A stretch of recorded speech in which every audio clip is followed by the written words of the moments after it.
what's going on, guys? Welcome back to the Ovens Garage. Today we're here working on Old Blue, and we're going to be rebuilding the rear differential limited slip and the Dana 70 rear axle. So if you didn't know already, these four-wheel drive trucks, the W250s, W350s, came with Dana 60 front axles and Dana 70 rear axles. A lot of them did come with limited slip differentials. The limited slip differentials installed into these trucks were called Dana Powr Loks or Spicer Powr Loks. And this is a very old design, but it's tried and true, and it works well when you have friction material in there that hasn't worn out. So what people don't think of a lot is rebuilding these differentials, because over time they do wear out, and the friction material in there does need to be replaced at some point. That's the one downside about these types of limited slip differentials, is they do need rebuilt at some point because they don't last forever. But when they are built correctly and they have material on the friction discs, they do work very well, and they are actually a very powerful limited slip when you compare them to things like lockers that have full locking capability. One of the questions you might ask yourself is, does my Powr Lok need a rebuild? So I'm going to be testing and coming up with a couple test methods here to show you, before I do my rebuild on my Powr Lok, what the current condition of the Powr Lok is in this truck. And this truck is, 30 years old now? It's a 1993. I'm going to do a couple tests and show you statically and dynamically to show you the condition that the Powr Lok's in, and then I'll do the full rebuild, and then I'll do those same tests so that way we can see the difference between the before and after the Powr Lok rebuild, and then that'll show you, the viewer, if you need to rebuild your Powr Lok, or it'll give you a couple good test methods before you go out and spend the money on a rebuild kit. So we'll get to it. Okay, so just going over some of the technical documentation here, some of the important documentation if you want to go and rebuild your Spicer Powr Lok. So here we have from Dana Spicer the actual service manual for Model 60 and 70 rear axles. And then this is a pull from the factory service manual for this truck, the 1993 Dodge W250. So in this section of the rear axle, you can go to Powr Lok, and I'll pop these up on the screen. But in here, it has how to rebuild them, and then also how to test them and assemble them, disassemble them, has everything you need. The differential test on this one, a dynamic test, but I'll pop it up on the screen. So what we're gonna do is go into the driveway, we'll put something to block one of the front wheels, and then we're going to put a board under one of the wheels with a bit of like wax paper or craft paper, and then we're going to try and drive over that block.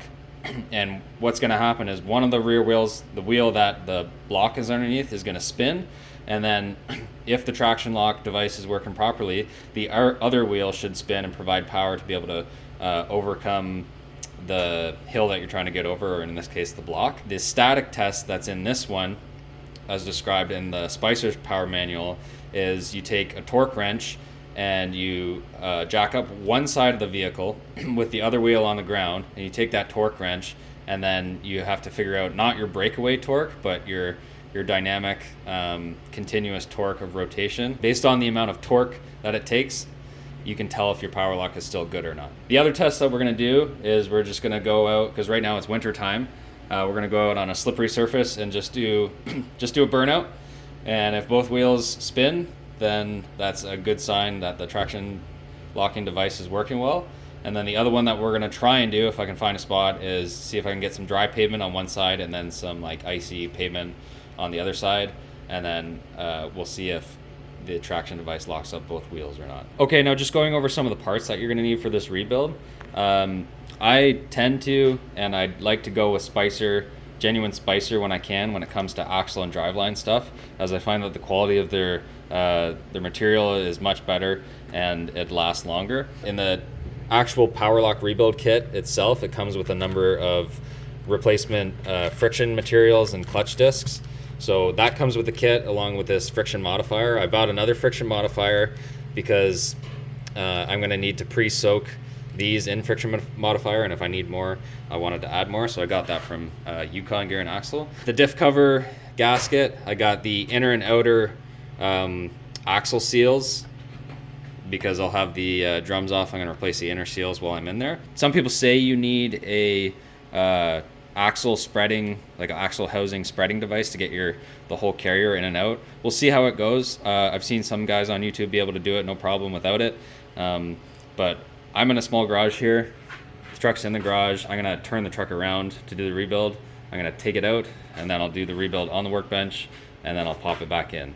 So really you don't need too many special tools for this aside from a good attitude and being able to get something like this done in your own sort of garage. Just to note, the rebuild kit, this is the instructions that come with the Spicer rebuild kit.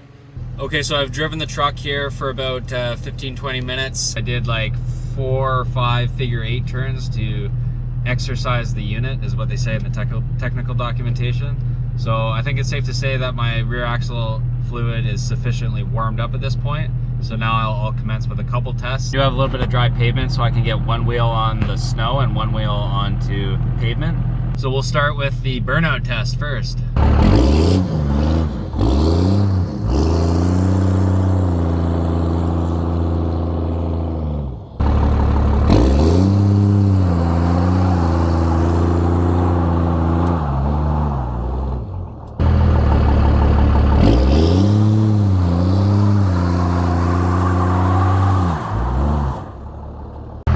So now I've got the right wheel on dry pavement and then the left wheel on this packed down snow.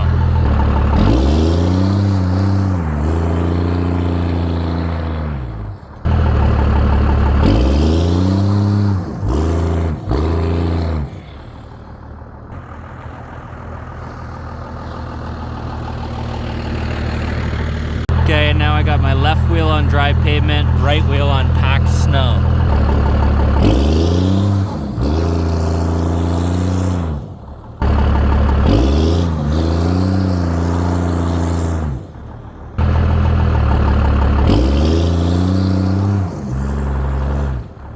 Alright, so just doing the factory service manual test here. I got a piece of MDF and then I got some craft paper, and then under the front tire, 2-inch high piece of steel.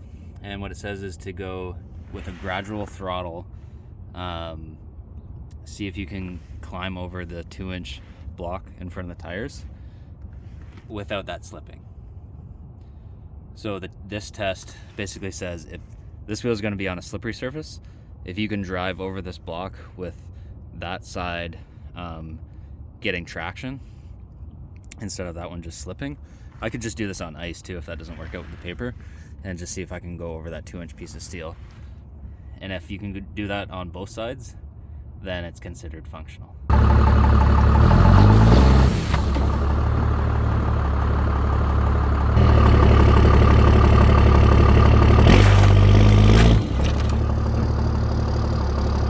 Okay, this last test method, what I'm gonna do is I'm gonna put one wheel in the air, so that one's off the ground, and have it on the jack. And I'm gonna attempt to drive away. This wheel should spin, but the Powr Lok should send power to this wheel, and I should be able to drive right off the jack. So we'll see if that happens, and hopefully nothing gets destroyed in the process.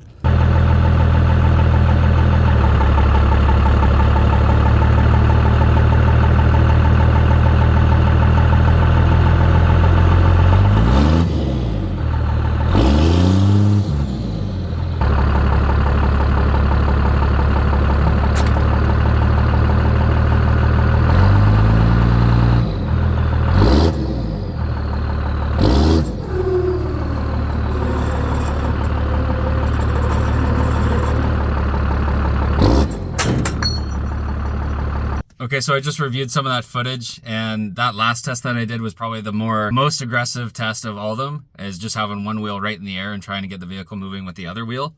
I don't know if I'm going to do that after this rebuild. Do the factory service manual test. That seemed like a good of enough test for me.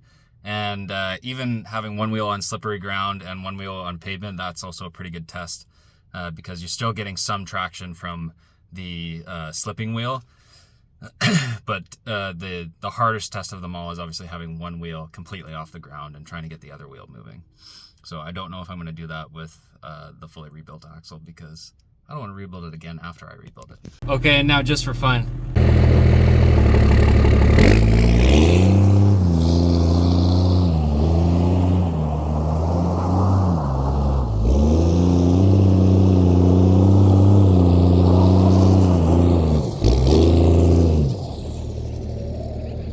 Okay, and the last test, as according to the Dana Spicer manual, service manual for the Powr Lok, I've got one wheel jacked up off the ground. I've taken the hubcaps off, and I'm going to take a torque wrench.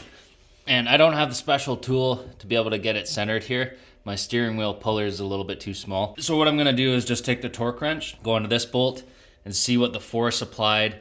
I have the truck in neutral and the front wheel's blocked, and see what the force applied is to turn one wheel with the other wheel on the ground. So keep in mind, this isn't going to be a perfect test because I'm going on the bolt, and the torque being applied is going to be a little bit less than what it would be here because I'm getting more leverage being further from the center point. So just keep that in mind. And according to the service manual for the Powr Lok, it says anything between, I think it was 50 and 200, so 40 and 200 foot-pounds is good. Anything outside of that range requires the Powr Lok to be serviced. Okay, so what we're gonna do is disregard the breakaway torque, and I'm gonna take a look and see what the continuous torque is gonna be to turn this wheel. I'm getting a reading of about 50 foot-pounds. Let's try it again.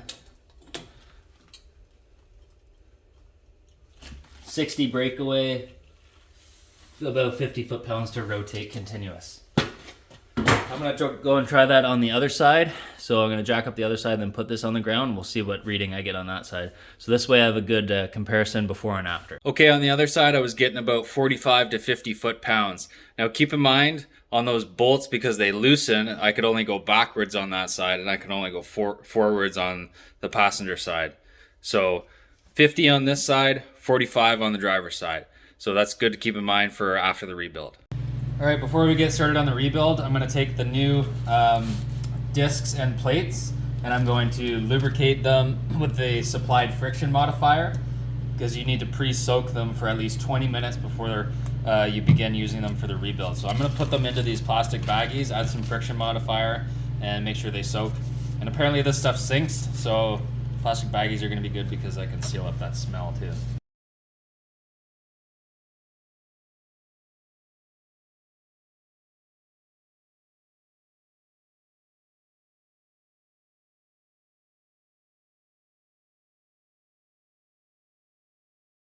The friction discs themselves, they seem to absorb that friction modifier quite a bit more than the steel plates did. So these steel plates are beveled, but they're just steel plates, and it looks like they didn't have any sort of friction material on them. These ones, it's like you rub them with the friction modifier and it just like soaked them up. So I try to soak them as best as I could, and then we'll see as long as they're fully soaked before I install them, I'll be happy. If they need a bit more, I'll add a bit more and let them soak, just to make sure that they have the friction modifier sort of absorbed into them before I assemble everything. Okay, so before we pull out the Powr Lok, I'm going to need to take out the axles on both sides. I'm not going to take them out entirely. I think I'll just back them off maybe half a foot on each side, so that way I can easily pull out the Powr Lok assembly.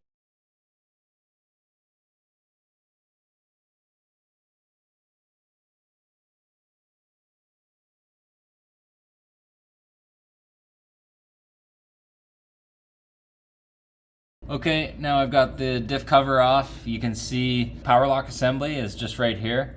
So the limited slip portion on this side.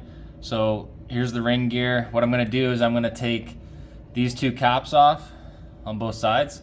But before I take them off, I'm gonna mark the orientation, so that way I put them back on exactly as I took them off. From what I've read online and seen online, these may come out pretty easy or they may not. So I'm going to take both those caps off, and then I might have to pry the whole assembly up and out. All right, so I've marked left and right on the caps. Ready to pull this thing out of here. Both axle shafts are out. Let's see if we can get this thing out of here without hurting myself or the Powr Lok.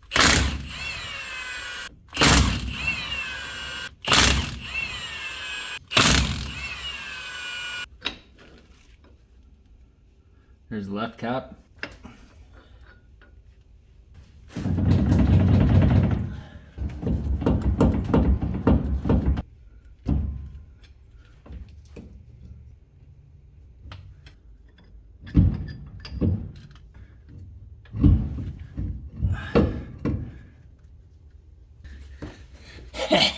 Did it! All right, so I've got the Powr Lok assembly on the bench now. The first thing that I did was just clean up the bearings and races a bit. Just at a first glance, it looks like the races and bearings are in good shape. You can see them both right there. And just taking a look at the back, actually, you can see this Canada Timken. So it looks like somebody has been in here once before at least and serviced the bearings. So I don't know if they serviced the Powr Lok assembly at the same time.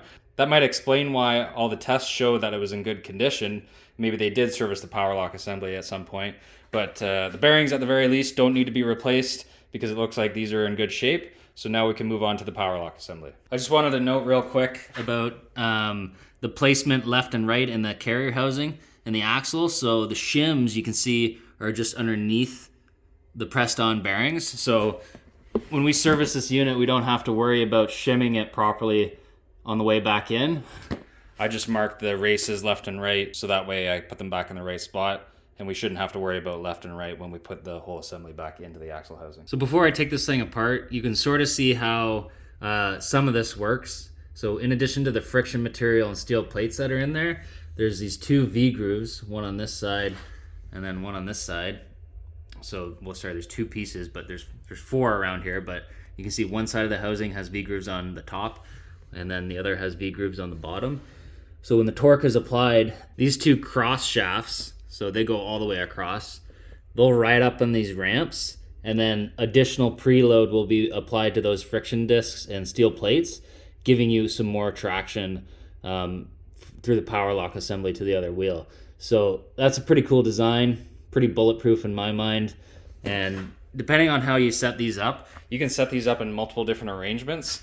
According to this Powr Lok service manual, you can see there's quite a few different arrangements you can put the friction discs and steel plates if you want it to be more aggressive or less aggressive.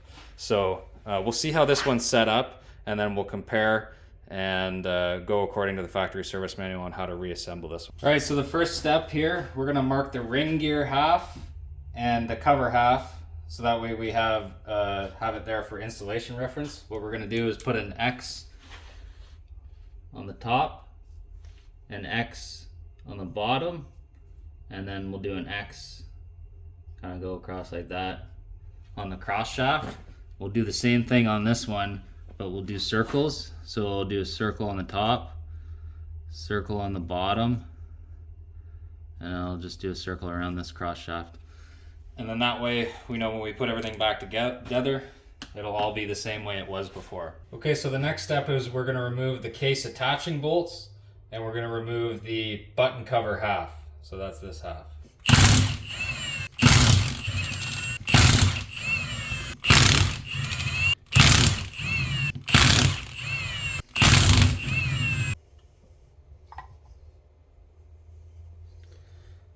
There was one friction plate that came with it. I'll just put that back. Okay, at this point I'm going to disassemble all the clutch packs and the steel discs. So just at a first glance, we'll see the first plate here really doesn't look too bad of shape. The back side's got some friction material missing. So as I take these out, I'll flip them over and then stack them over here. We have our first steel plate with the bevel facing towards the center. We got some light scoring on there. Our second friction disc. This one looks like it's got a little bit more wear. As we get towards the center, it looks like it's getting worse. The steel plate's got some pretty severe scuff marks. And we have our third friction disc here. You can see there's quite a bit of material missing from this one. And it's got a lip right on the edge here, so this one's definitely seen some abuse for sure. Right there, like I can almost put my fingernail right on the edge. All right, we're at the center here. This is called the clutch ring. We'll clean these up and inspect them, but that doesn't look terrible at a first glance, just a bit dirty. These ones are called the pinion mate gears, and then the pinion mate cross shaft. That's in the middle. Pinion mate cross shaft and pinion mate gears. Pinion mate cross shaft, side gears. On this side we have, again, I'm going to call this the spider gear, for lack of a better term. And then same thing on this side. We'll have a series of steel discs and clutch plates. Okay, so the next step, cleaning and inspection. We're going to clean all the components. We're going to inspect all the clutch pack plates for wear, scoring, or damage. And then we're going to replace all the clutch packs and steel beveled plates. And we'll also inspect all the side and pinion gears, and we'll replace any gears as necessary. And then we'll also inspect the diff case and the pinion shaft, and we'll replace as necessary.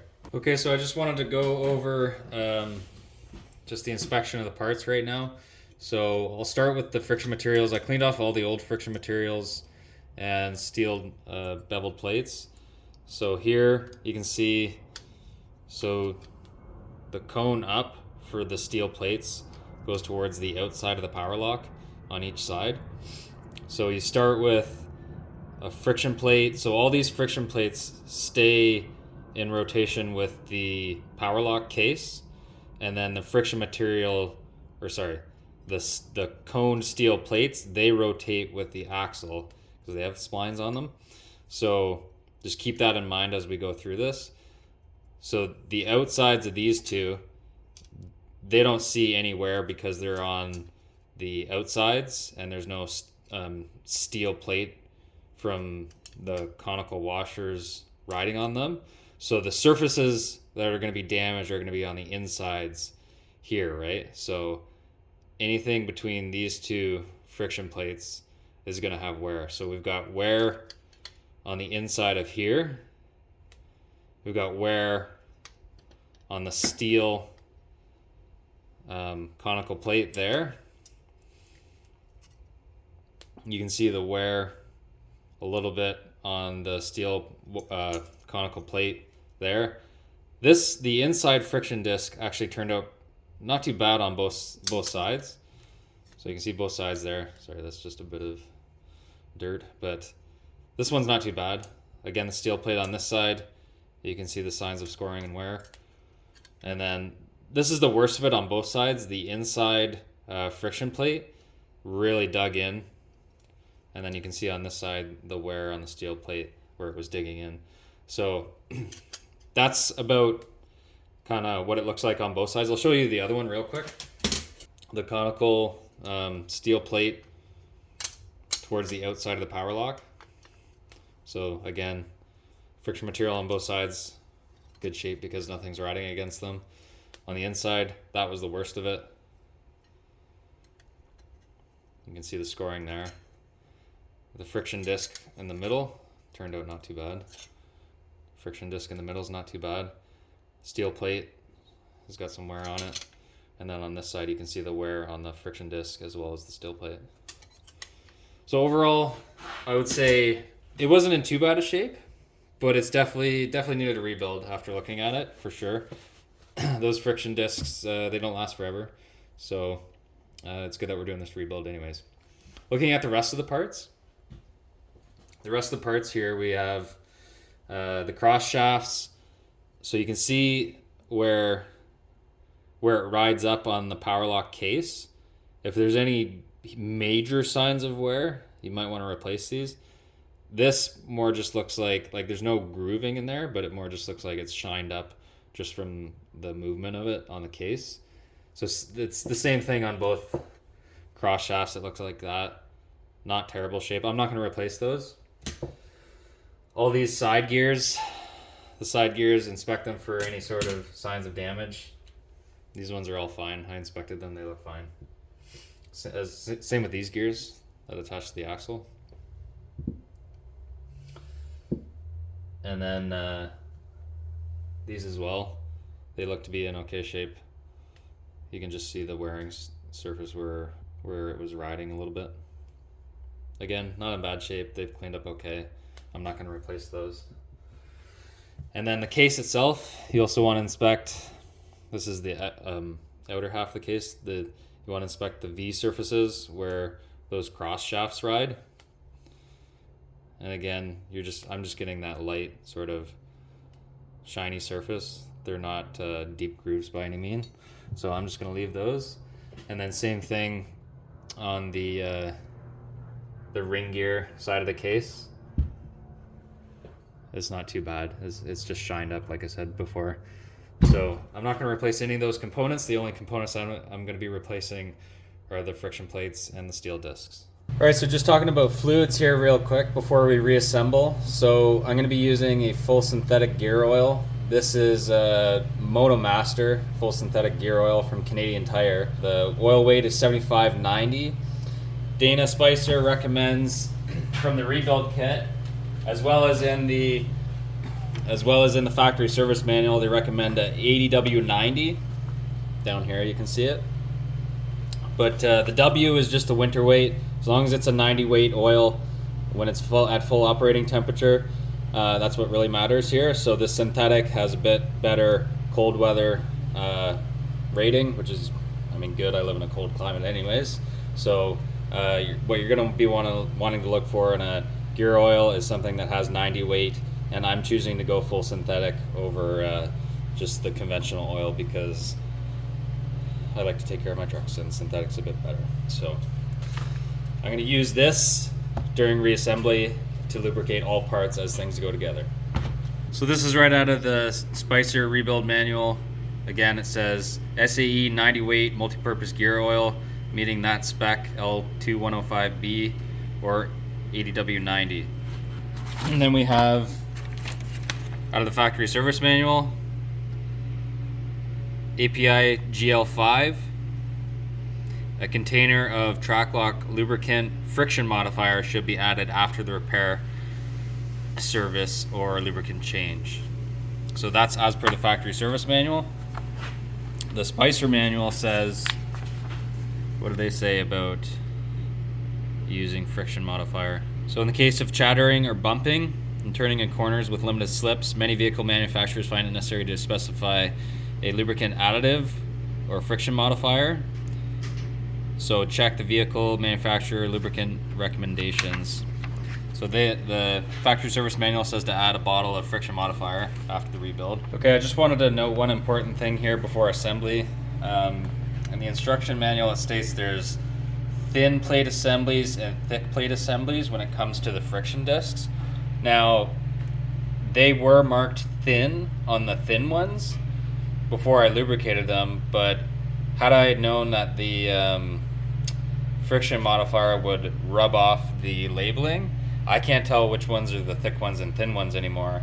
But I find it kind of odd because I measured with the calipers the thickness with the, here, I'll take one. I measured the thickness of the plate of the friction disc with the friction material, as well as just the steel tab there on the end, and I was getting the same measurement on all 6 of them. So I find that a little odd. I was getting 0.09 inch with the friction material, and then just the steel plates I was getting 0.06 inch. So I don't know if I received all thick ones here, or maybe I'm just doing this wrong, but keep in mind before you add friction modifier to yours, maybe mark the ends of the tabs, like scratch in the end of the tabs which ones are the thick ones, because you only need the 2 thick ones closer to the spline side gear. So I'm going to go ahead and I'm going to measure these again with the calipers, but if the calipers are telling me that I'm right, they're literally all the same thickness, so just keep that in mind. Okay, I'm just going to show you what I mean here. I get this same exact measurement on all discs, so measuring just the tab that doesn't have any friction material, you see 0.06 inch. With the friction material, I get 0.09, and that's the same on all discs. I'm going to measure the old ones and see if it's the same. Alright, so I got the same exact measurements on the old ones, so I'm going to go ahead and pick the ones that I think are the thickest and install them as per this diagram. So we'll see what happens. Either way, just keep that in mind when you have your kit. If you assemble yours and it says thin on your discs, make sure to mark them somehow, because these were marked pretty poorly. On the old ones, you can see the thicker plates had a hole punched in one of the tabs. That's a pretty good idea to keep track of which ones are your thick plates, but none of the thin ones had those. You can see none of the thin ones had those. Alright, so I'm going to go ahead and begin with the assembly here. I'm going to take some lubricant, We'll lubricate the inside of this side of the Powr Lok case. We're going to take the thin plate, so because we're starting from the outside in, we're going to take the thin plate assembly, assuming this is the thin plate, install it into the grooves. Take one of the dished discs. So keep in mind these dish portions, you can sort of see it like that. It cups like that. We're going to have them towards the outsides of the Powr Lok. So in this case, when I'm installing it this way, the dish is down. Now we take another friction disc. It says thin plate assembly. Install it into the grooves. We'll take our dished disc again, cup down like this, cup down. We take our thick plate assembly, install it into the grooves. And then after that, we can take our clutch ring from the left-hand side. And then I'm going to install that with the flat surface down. Okay, now that we have the clutch ring on this side, we're going to put in this gear here. And we need to make sure that the discs here that have splines are aligned up with this gear. So when you drop this in, you might have to rotate it a little bit there until it's all the way down. Fully seated, just like that. Then we take our pinion mate cross shaft and the side gears, and you see our mark here still has an O. We'll line that up with the O in the case. You may want to go down here to where the groove is, but it's actually a little bit counterintuitive when we install this, because this cup's going to go down first, and then this one's going to line up with our O on this side. So when we put the other pinion mate gear and cross shaft that has the X is going to go down on this side.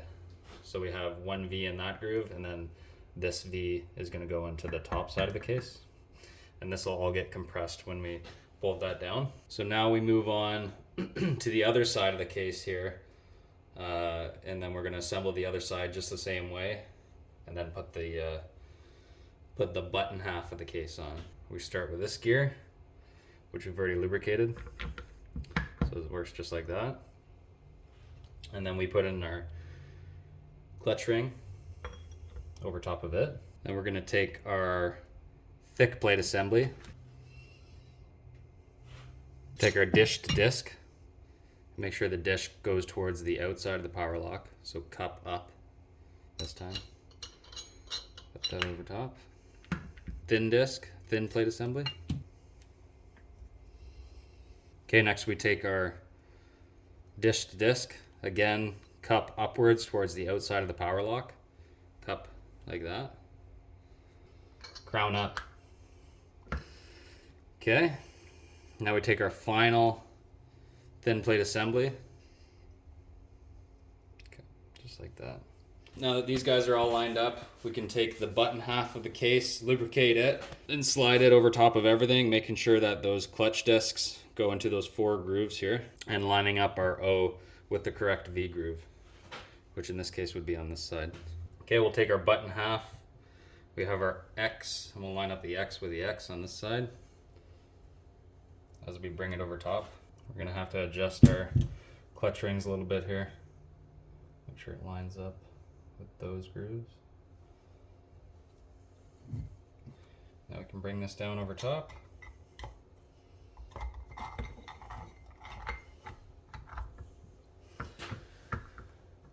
Just like that.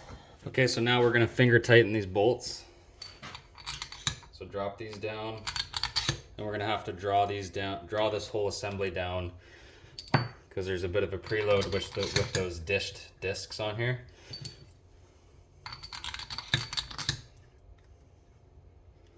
We don't want to bind anything by tightening one side. We're going to draw everything down evenly. Okay, so here's how it says to do it in the factory service manual. It says to take your axle shaft, throw it in a vise with about 3 inches protruding, and then we can go ahead and take the Powr Lok unit and slide it down onto there, so that way we have something to hold it from rotating while we torque the case bolts down on the Powr Lok button top.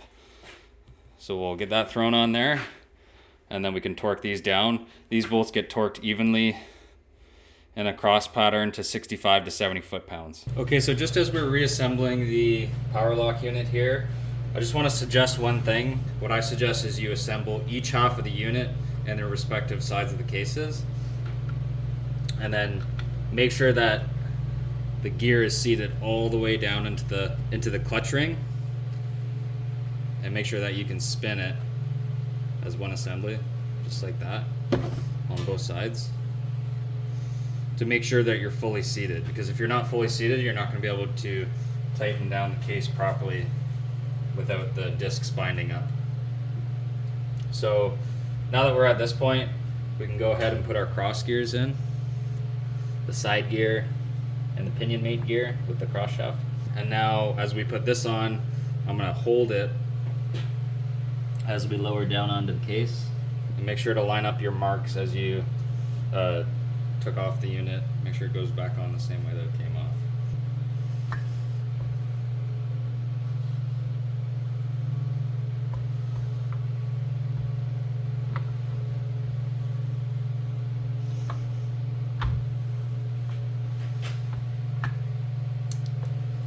If there's any sort of binding as you're tightening this down, stop, take it off, check everything, and then restart.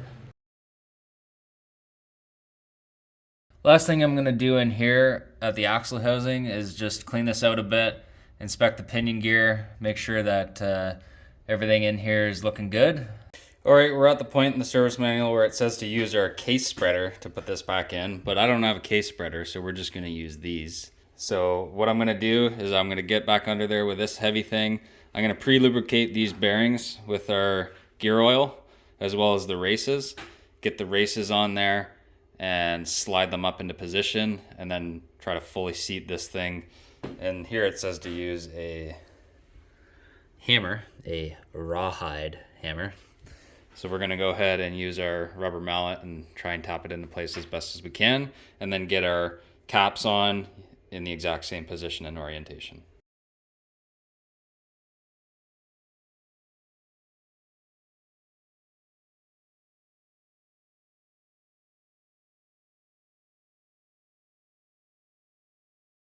Okay, the bearing cap bolts, torque spec on them is 70 to 90 foot-pounds. I'm coming in at 90 foot-pounds.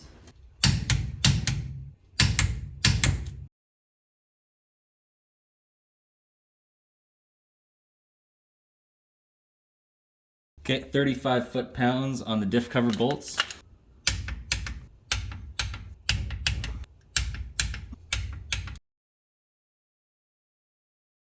Now you can throw your axles back in. Don't forget to torque those down.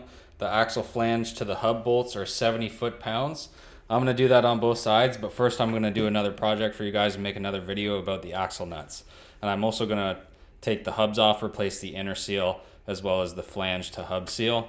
So I'll do that in a separate video. Okay, as per the factory service manual, what I'm going to do is I'm going to add the second bottle of friction modifier that I had, and then I'm going to top it up with the gear oil 7590 full synthetic Motomaster. I've got both axles back in, axle flange gaskets bolted down so that way the fluid doesn't come out the sides.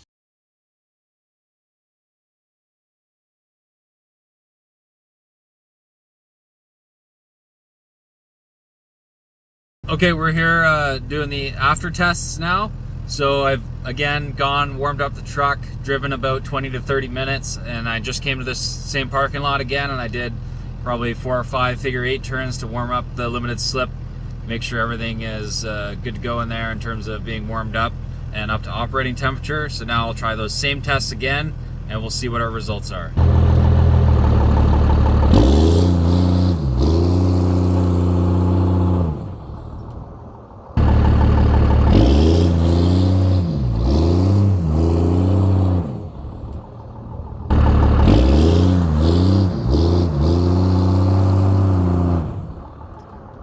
Okay, left wheel on icy snow, right wheel on pavement.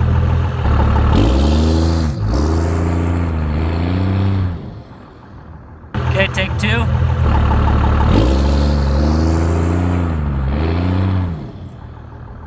Okay, right right wheel on icy snow, left wheel on pavement.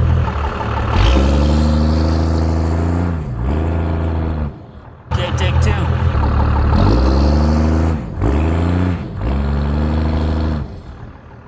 Okay, left wheel factory service manual test.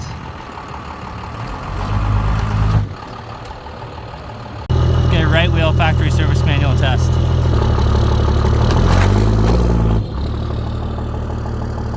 Okay, left wheel jacked up.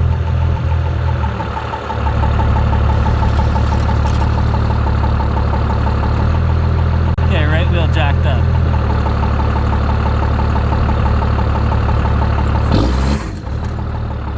And of course, the fun test, because why not?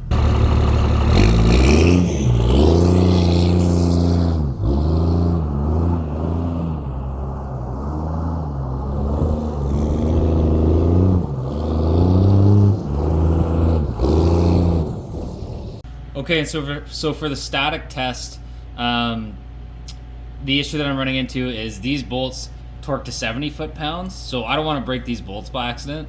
So what I ended up doing was I ended up buying this guy. This is a type of puller, and I'm gonna get two bolts that go through here, attached to that, and then a bolt that goes here, and then I'm gonna torque on this bolt, and then that way I can turn the entire wheel assembly with this instead of on one of those bolts to get a more accurate reading. But I can already tell it's above 70 foot-pounds because the torque wrench clicks before the wheel starts turning. So I don't want to break a bolt, so this is what I'm doing instead. I just need to run to the store to grab some hardware. Okay, we're back here doing the after test. The driver's side wheel jacked up and the passenger side wheel on the ground, and the truck is in neutral. So I'm just gonna give you a heads up. So my torque wrench doesn't even go to 200 foot-pounds. It's clicking at 160, and the wheel's not even turning. So it's already much better than it was because it was at 40 or 50 foot-pounds before we did the test, but here I'll show you anyways.